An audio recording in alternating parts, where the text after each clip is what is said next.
তত্ত্বাবধায়ক সরকারের প্রধান উপদেষ্টা মনোনয়নের জন্য বা নিয়োগের জন্য যে একটা ঐকমত্য প্রতিষ্ঠার প্রচেষ্টা, সেটা জুডিশিয়ারিকে বাইরে রেখে তার মধ্যে একটা কমিটির প্রস্তাব করা হয়েছে। সেই কমিটিটা হবে সংসদের স্পিকারের সভাপতিত্বে, প্রধানমন্ত্রী, বিরোধী দলীয় নেতা এবং বিরোধী দল থেকে ডেপুটি স্পিকার একজন যিনি মনোনীত হবেন, এই পাঁচজন বিরোধী সংসদ নেতা মানে প্রধানমন্ত্রী, বিরোধী দলের নেতা, deputy speaker from opposition, speaker চারজন, প্লাস অন্য একজন হচ্ছেন দ্বিতীয় বৃহত্তম বিরোধী দল হিসাবে যাকে ধরা হবে। কারণ পার্লামেন্টে এমনও হতে পারে যে এই তৃতীয় অবস্থানে দুইটা দলও হতে পারে, জোটও হতে পারে। সেই ক্ষেত্রে যাদের ভোটের অনুপাত বেশি থাকবে তারা সেই অবস্থানটা পাবে। এই পাঁচজন সমন্বয়ে যে কমিটি, তারা নাম আহ্বান করবে। সেই নাম জাতীয় সংসদে যারা প্রতিনিধিত্ব করেন সকল রাজনৈতিক দল দিতে পারবে, স্বতন্ত্র সংসদ সদস্য যদি থাকেন তো তারা দিতে পারবে, এবং তাছাড়া সরকারি দল, বিরোধী দল সবাই নাম দিবে, এবং এর বাইরেও রাজনৈতিক দলসমূহ তাদের নাম দিতে পারবে সেখানে। এখন সেই নামের মধ্য থেকে স্ক্রুটিনি করে একটা শর্ট লিস্টিং হবে, যেহেতু আর্টিকেল 58 অনুসারে একটা অনুচ্ছেদ আছে। সেই অনুসারে সংসদ সদস্য হওয়ার মতো যোগ্যতা সম্পন্ন যারা আছে, অর্থাৎ উপদেষ্টা হওয়ার জন্য যারা যোগ্যতা সম্পন্ন থাকবে, সেটা ওখানে বিবৃত আছে। আর্টিকেল 58-এর 7 দফার মধ্যে সেটা সম্ভবত উল্লেখ আছে।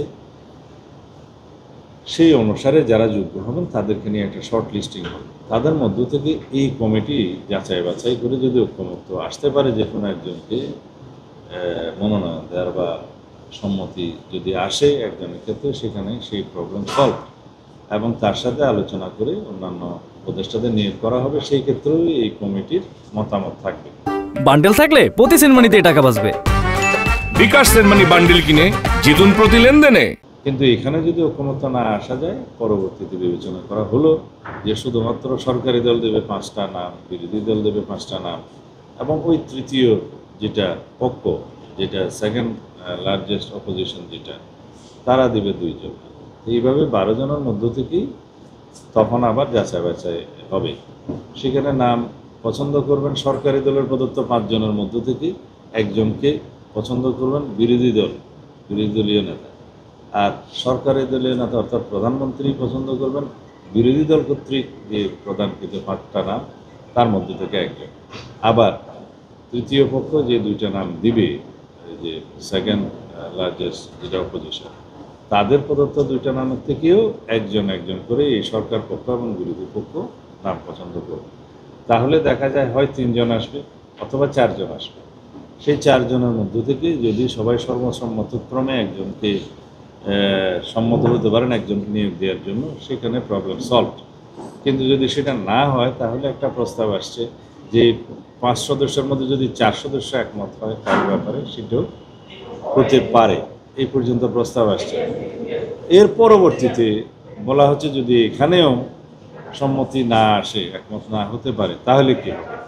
তখন প্রস্তাব করা হয়েছে কমিশনের পক্ষ থেকে যে একটা জুডিশিয়ারি থেকে 2 জন, অর্থাৎ প্রধান বিচারপতি এবং একজন প্রধান বিচারপতি অথবা একজন অ্যাপিলেট ডিভিশনের বিচারপতি, এই সমন্বয়ে একটা কমিটি 2 জনের নাম প্রস্তাব করবে, যারা একজন হাইকোর্ট ডিভিশনের, একজন অ্যাপিলেট ডিভিশনের বিচারপতি হবে। তো তাদেরকে সেই কমিটিতে অন্তর্ভুক্ত করার কথা বলা হয়েছে। সেখানে আমরা দ্বিমত পোষণ করেছি। আমাদের যুক্তিটা হলো যে আমরা জুডিশিয়ারিকে বাইরে রেখেই এই তত্ত্বাবধায়ক সরকার ব্যবস্থা আমরা গঠন করতে চাচ্ছি।